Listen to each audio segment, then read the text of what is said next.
नमस्कार दोस्तों, स्वागत है आपका अपने चैनल CWH यूनिवर्सिटी में। दोस्तों अभी आप लोगों का एग्जाम हो रहा है और बहुत अच्छा एग्जाम जा रहा होगा।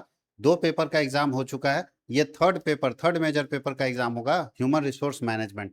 और उम्मीद है कि अगर 2 पेपर का एग्जाम बहुत अच्छा गया है तो इसके कमेंट सेक्शन में धुआं धुआं हो जाना चाहिए, तब हम मानेंगे कि 2 पेपर का एग्जाम अच्छा गया है।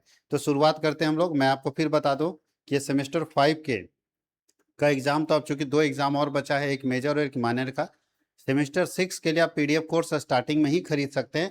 जो ये पीडीएफ कोर्स क्वेश्चन आंसर रहता है उसको स्टार्टिंग से ही खरीद के अपनी तैयारी को मजबूत कर सकते हैं। और मैं बार बार बोल रहा हूँ कि 5 और 6 में फेल मत होना मेरे भाई। अगर 5 और 6 में फेल हो गए तो फिर आपका 1 साल डिग्री लेट आपको मिलेगा, याद रखिएगा। उधर पता नहीं चला, इधर पता चलेगा फेल होने में, तो फेल नहीं होइएगा 5 और 6 में। तो चलिए शुरुआत करते हैं हम लोग। 2 लेक्चर में 2 वीडियो में पूरे ह्यूमन रिसोर्स मैनेजमेंट के सिलेबस को कवर करेंगे। तो फर्स्ट यूनिट हम लोगों को पढ़ना है, यूनिट 1, जिसके अंदर पढ़ना है इंट्रोडक्शन टू एचआरएम का इंट्रोडक्शन। और यहाँ पे वेरी शॉर्ट और शॉर्ट क्वेश्चन आंसर देखेंगे। फर्स्ट क्वेश्चन है, what is human resource management. Human resource management क्या है? बोलता है एचआरएम एक ऐसी प्रक्रिया है जिसमें संगठन के लोगों कर्मचारियों का प्रबंधन, भर्ती, चयन, प्रशिक्षण, विकास और प्रेरणा के माध्यम से किया जाता है ताकि संगठन के लक्ष्यों को प्राप्त किया जा सके। इसको अगर और आसान भाषा में समझते हैं तो मैनेजमेंट का मतलब होता है डिसीजन मेकिंग, और ह्यूमन रिसोर्स का मतलब होता है worker.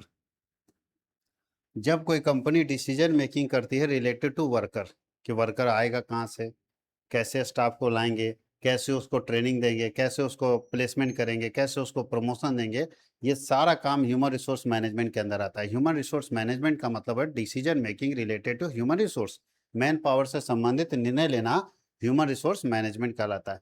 What are the function of HR manager. Human resource manager का काम क्या है? तो देखिए, वो ह्यूमन रिसोर्स मैनेजर का काम है कर्मचारी की भर्ती करना, नौकरी देना, उसका सिलेक्शन करना, ट्रेनिंग देना, परफॉर्मेंस अप्रेजल करना, वर्कर के रिलेशन और प्रमोशन, ये सब इसी का काम है। एचआर पॉलिसी क्या है? तो एचआर पॉलिसी वही वे नियम और दिशा निर्देश हैं जो संगठन के कर्मचारियों को प्रबंधन को निर्धारित करता है कि कैसे काम करना है, किस प्रकार करना है, पॉलिसी बताता है। वर्कफोर्स डाइवर्सिटी का मतलब क्या होता है? वर्कफोर्स डाइवर्सिटी का मतलब है कि जो भी आपके पास काम करने वाले लोग हैं, सब एक ही जनरेशन, एक ही जाति, एक ही धर्म का तो नहीं होता है, अलग अलग धर्म के लोग होते हैं। तो आप सारे धर्मों में अलग बैकग्राउंड है, अलग संस्कृति, अलग लिंग, अलग आयु, अलग अनुभव वाले वर्कर को एक साथ मिलाकर एक साथ काम में लाना, यही कहलाता है work force diversity. Work force diversity का मतलब है सब लोगों को बराबर सम्मान देना, चाहे वो किसी धर्म का हो, जाति, मतलब किसी आधार पर भेदभाव नहीं करना। तो डाइवर्सिटी का मतलब बहुत सारे अलग अलग लोग हैं, फिर भी कंपनी सारे लोगों को मिला के चलती है। उसमें यंग जनरेशन भी है, उसमें ओल्ड जनरेशन भी है, सभी लोगों का ख्याल रखना होगा डाइवर्सिटी के अंदर। एक होता है वर्क लाइफ बैलेंस। क्या होता है वर्क लाइफ बैलेंस का मतलब? एक वर्कर आपके यहाँ काम कर रहा है तो उसको लेबर समझ के खाली खटाइए नहीं, उसके लाइफ को भी बैलेंस कीजिए। वर्क लाइफ बैलेंस का मतलब होता है कि हर व्यक्ति को काम के बाद अपना जीवन जीने का अधिकार है। उसको 8 घंटा काम करे, बाकी वो अपना थोड़ा लाइफ भी जी ले, इसलिए संडे में छुट्टी भी मिल जाता है ताकि वर्क लाइफ बैलेंस कर सके। हम लोग वर्क लाइफ बैलेंस नहीं कर पा रहे, जो छुट्टी मिलता है उसमें आप लोगों को वीडियो पढ़ा देते हैं बना बना के। तो वर्क लाइफ बैलेंस करना बहुत जरूरी है। अपने काम को भी ध्यान दीजिए और अपने जीवन को भी ध्यान दीजिए। ये जीवन भी दोबारा नहीं मिलेगा और काम भी फिर करना ही पड़ेगा पेट के लिए। Explain the concept and function of HRM. HRM का क्या कंसेप्ट है? तो बोलता है एचआरएम एक ऐसी प्रक्रिया है जिसमें संगठन के लोगों का प्रबंधन किया जाता है ताकि संगठन के लक्ष्यों को पूरा किया जा सके। एचआरएम के अंदर कर्मचारियों की भर्ती, कर्मचारियों का चयन, प्रशिक्षण, विकास और प्रेरणा शामिल होती है। कार्य क्या है एचआरएम का? तो एचआरएम का कार्य है मानव संसाधन नियोजन करना, भर्ती और चयन करना, प्रशिक्षण और विकास पे ध्यान देना, प्रदर्शन मूल्यांकन करना और वेतन प्रबंधन करना। Explain the role and competency of HR manager. एक एचआर मैनेजर का क्या भूमिका है और क्या योग्यता है? तो भाई एक एचआर मैनेजर भर्ती करता है कंपनी में कर्मचारियों का, चयन करता है, प्रशिक्षण की व्यवस्था करता है, विकास की व्यवस्था करता है, एम्प्लॉय रिलेशन, कर्मचारियों के साथ एक अच्छा संबंध रखता है और उनकी शिकायतों को सुनता है और उसका निवारण करता है। रोल क्या है भाई? योग्यता, एक अच्छा मैनेजर बनने के लिए तो बढ़िया कम्युनिकेशन स्किल जो है ना, संचार योग्यता होनी चाहिए, संचार कौशल, नेतृत्व क्षमता, लीडरशिप स्किल होनी चाहिए, डिसीजन मेकिंग कैपेसिटी, निर्णय लेने की क्षमता होनी चाहिए, और ह्यूमन बिहेवियर अंडरस्टैंडिंग, लोगों के बिहेवियर को समझने की क्षमता एक अच्छे मैनेजर में होनी चाहिए। Discuss the evaluation of HRM. कैसे विकास हुआ? ह्यूमन रिसोर्स मैनेजमेंट का विकास कैसे हुआ? तो याद रखिएगा, सबसे पहला इंडस्ट्रियल। देखिए बहुत पुराने समय में हम वर्कर को मानते थे लेबर, नौकर, जो बोलो वो करेगा, कोई इसका वैल्यू नहीं, कोई इसका इज्जत नहीं है। लेकिन जैसे जैसे इंडस्ट्रियल रिवोल्यूशन हुआ, औद्योगिक क्रांति हुआ, उद्योग में क्या हुआ, लोग विरोध करना शुरू कर दिया, लेबर लोग बोले नहीं काम करेंगे, तो बहुत बड़ी बड़ी औद्योगिक क्रांति हुई। फिर लोगों को समझ आया कि जिसको आप लेबर घटिया सबसे खराब समझ रहे हैं वही आपके कंपनी का बेस है। अगर उसको आप इज्जत नहीं देंगे, उसको मान सम्मान नहीं देंगे, तो आपकी कंपनी आगे नहीं बढ़ सकती। फिर कंपनी अपने वर्कर को सम्मान देना शुरू कर दी, अपने वर्कर को इज्जत देना शुरू कर दी, उनको सुविधाएं देना शुरू कर दी कि बिना वर्कर का कोई भी इंडस्ट्री ग्रो नहीं कर पाएगा। तो पहला है, देख लीजिए, इंडस्ट्रियल रिवोल्यूशन स्टेज आया सबसे पहले। फिर लोगों को समझ आया कि नहीं, पर्सनल मैनेजमेंट होना चाहिए, यानी वर्कर को ज़्यादा ध्यान देना चाहिए। फिर एचआरएम स्टेज आया, और आज के समय में सबसे बड़ा संपत्ति माना जाता है ह्यूमन रिसोर्स को। सबसे बड़ा संपत्ति किसको माना जाता है? ह्यूमन रिसोर्स को। Explain work for diversity. Work for diversity मतलब एक ऑफिस है जहाँ सब लोग काम करते हैं, तो क्या लगता है सब एक ही तरह के लोग हैं? वहाँ अलग अलग तरह के लोग हैं, महिलाएं हैं, पुरुष है, जाति अलग है, धर्म अलग है, सोच अलग है, पढ़ाई लिखाई अलग है, सब अलग अलग। फिर भी उन लोगों को एक साथ नहीं बोलते, इसमें अलग अलग संस्कृति, अलग लिंग, अलग आयु, अलग अनुभव वाले लोग शामिल होते हैं, फिर भी ये सारे लोग मिलकर वन यूनिट कहलाते हैं। वन यूनिट कहलाते हैं, एक यूनिट कहलाते हैं। तो वर्क फॉर डाइवर्सिटी यही बताता है कि आप जब टीम में काम कर रहे होते हैं तो सारे एक यूनिट मिल के काम करते हैं, एक मिल के काम करते हैं। भले ये सब में अंतर है, संस्कृति अलग है, सोच अलग है, लेकिन हम लोग एक यूनिट बन के काम करते हैं ताकि इंडस्ट्री को ग्रोथ मिल सके। Right a note on down sizing. Down sizing का मतलब क्या होता है? डाउन साइजिंग का मतलब होता है संगठन में कर्मचारी को हटाना, संगठन में कर्मचारियों की संख्या कम करना कहलाता है डाउन साइजिंग। ठीक है, डाउन साइजिंग का अर्थ होता है संगठन में कर्मचारियों की संख्या कम करना। मान लीजिए हमारा बिजनेस अच्छा नहीं चल रहा है, तो हम वर्कर की संख्या कम करेंगे, छांटेंगे, कुछ लोगों को नौकरी से हटा देंगे, उसी को बोलते हैं डाउन साइजिंग। और एक होता है वीआरएस। वीआरएस मतलब कर्मचारी अपने छोड़ दिया। अगर कर्मचारी अपने नौकरी छोड़ दे रहा है तो उसको बोलते हैं वीआरएस, और हम भगा दिए तो उसको बोलते हैं डाउन साइजिंग। याद रखिएगा, वीआरएस एक ऐसी प्रक्रिया जहां कर्मचारी अपना जॉब खुद छोड़ने के लिए तैयार है, हम छोड़ देंगे, उसको बोलते हैं डाउन साइजिंग। याद रखिएगा, वीआरएस और डाउन साइजिंग मतलब हम उसको हटा दे रहे हैं, डाउन साइजिंग। ये पहला यूनिट खत्म हो गया। अब लॉन्ग आंसर टाइप क्वेश्चन तो हम पढ़ाएंगे नहीं, ये आपको करना है पीडीएफ से, पीडीएफ अपलोड है। अब दूसरे यूनिट की तरफ चलते हैं बाबू लोग। Unit 2, acquisition of HR. HR की बहाली कैसे करेंगे, कैसे एक्वायर करेंगे ह्यूमन रिसोर्स को, कैसे वर्कर को लाएंगे? तो सबसे पहले वर्कर को लाने के लिए एचआर प्लानिंग किया जाता है। मानव संसाधन नियोजन वह प्रक्रिया जिसमें संगठन में सही समय पर सही संख्या और सही कौशल वाले कर्मचारियों की व्यवस्था की जाती है। दूसरा है व्हाट इज जॉब एनालिसिस। भैया आप जब किसी वर्कर को लाने जाइएगा, नौकरी देने जाइएगा, तो आपको सबसे पहले पता होना चाहिए कि जॉब एनालिसिस क्या है, उसको करना क्या है, और उस काम को करने के लिए कैसे लोग योग्यता वाले व्यक्ति की आवश्यकता है। कार्य विश्लेषण एक प्रक्रिया जिसमें किसी काम कार्य का अध्ययन किया जाता है और ये पता किया जाता है कि उस काम को करने वाले व्यक्ति का कर्तव्य क्या होना चाहिए, जिम्मेवारी क्या होनी चाहिए, आवश्यक ज्ञान क्या होना चाहिए, ये सब चीज पता चलता है। जॉब डिस्क्रिप्शन मतलब है कार्य विवरण, एक लिखित विवरण होता है जिसमें किसी नौकरी के कार्य, मतलब मान लीजिए मैनेजर है तो मैनेजर का क्या काम है,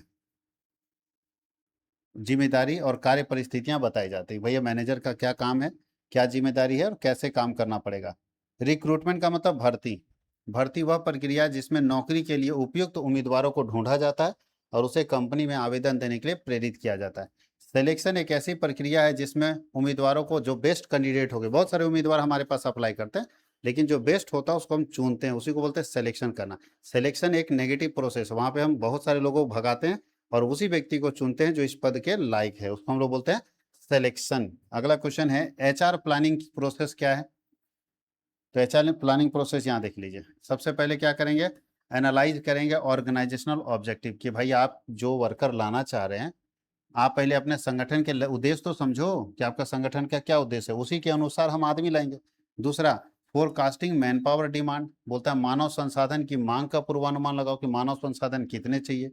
फोरकास्टिंग मैन पावर सप्लाई, मानव संसाधन की आपूर्ति का पूर्वानुमान लगाओ कितने सप्लाई चाहिए। उसके बाद मैचिंग डिमांड एंड सप्लाई, मांग और आपूर्ति का मिलान करो कि डिमांड और सप्लाई बराबर है कि नहीं।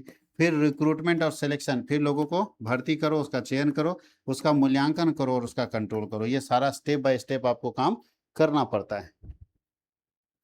आगे बात करें तो तीन चीज फिर वही देखिए, job analysis, job description and job specification. छोटा छोटा चीज है, समझिए। जॉब एनालिसिस का मतलब क्या होता है, यह किसी कार्य का अध्ययन है जिसमें उसके कर्तव्य और जिम्मेदारी को निर्धारित की जाती है। यानी आपको काम पढ़ना पड़ेगा कि आखिर क्या है। जैसे आप लोग को मालूम है बैंक में कैशियर, तो भाई बैंक में कैशियर का आखिर काम क्या है, जब हम जानेंगे तब ना आदमी ढूंढेंगे कि ये आदमी कर पाएगा कि नहीं कर पाएगा। अब हमको ड्राइवर चाहिए तो पूछता है ना किसका ड्राइवर, मेरे भाई टोटो चलाना है, ऑटो चलाना है, डम्फर चलाना है, बोलेरो चलाना है या जेसीबी चलाना है, किसका ड्राइवर चाहिए? तो हमको बता दें कि सर जेसीबी का ड्राइवर, हमको ये काम करना है और ये पहाड़ पर ही तोड़ना है, तो अब हमको लग रहा है जेसीबी का ड्राइवर चाहिए लेकिन एक्सपर्ट चाहिए, क्योंकि हल्का नहीं कर पाएगा। तो जब हम काम को समझ पाएंगे तो सही आदमी चुन के ला पाएंगे। काम ही को नहीं जान पाएंगे कि काम क्या है, तो हम सही आदमी मार्केट से कैसे लाएंगे? तो नौकरी अगर देना है तो सबसे पहले जॉब एनालिसिस, उसके बाद जॉब डिस्क्रिप्शन, इस जगह पे क्या करना होगा, और फिर जॉब स्पेसिफिकेशन, इसमें उसके योग्यता कौशल इस सब के बारे में देखेंगे, अनुभव है कि नहीं। नहीं बोलता है स्पेशलिस्ट आदमी चाहिए यहाँ पे थोड़ा। एक्सप्लेन सोर्स ऑफ रिक्रूटमेंट, भर्ती लोगों को कहाँ से नौकरी दे सकते हैं, तो दो सोर्स है। एक है इंटरनल सोर्स, कंपनी के अंदर से ही, जहाँ प्रमोशन दे सकते हैं पुराने कर्मचारी को, खाली दूसरे अगर कर्मचारी कहीं और काम करे तो वहाँ से ट्रांसफर करवा सकते हैं। और एम्प्लॉय रेफरल, आप अपने पुराने एम्प्लॉय से भी रेफरल ले सकते हैं, उनसे भी जो है अनुमान लगवा सकते हैं, या उनसे भी आइडिया ले सकते हैं। एक्सटर्नल सोर्स का मतलब बाहर से नए फ्रेश वर्कर को लाना, उसके लिए कैंपस सिलेक्शन करिए, एडवर्टाइजिंग दीजिए मार्केट में, उसके लिए एम्प्लॉयमेंट एक्सचेंज से लाइए, वाक इंटरव्यू मतलब लोगों को इंटरव्यू के लिए बुलाइए, जो इंटरव्यू में सेलेक्ट होता है उसको दे दीजिए, या जॉब पोर्टल अपना खोलिए और उस पर अपना पूरा बायोडेटा डाल दीजिए, लोग वहाँ सर्च करते रहेंगे, जहाँ लगेगा कि हाँ यहाँ पे एक जो ऑप्शन है वो लोग अप्लाई करेंगे और आप उसमें ज्वाइन हो सकते हैं।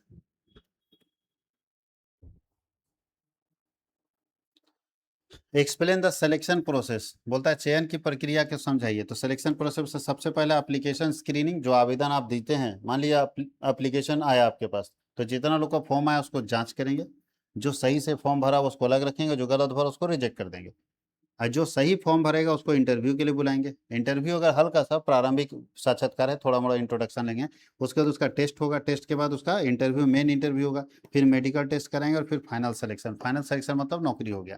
तो यही है सिलेक्शन प्रोसेस, किसी को नौकरी देने के लिए इतना ही काम करना पड़ता है।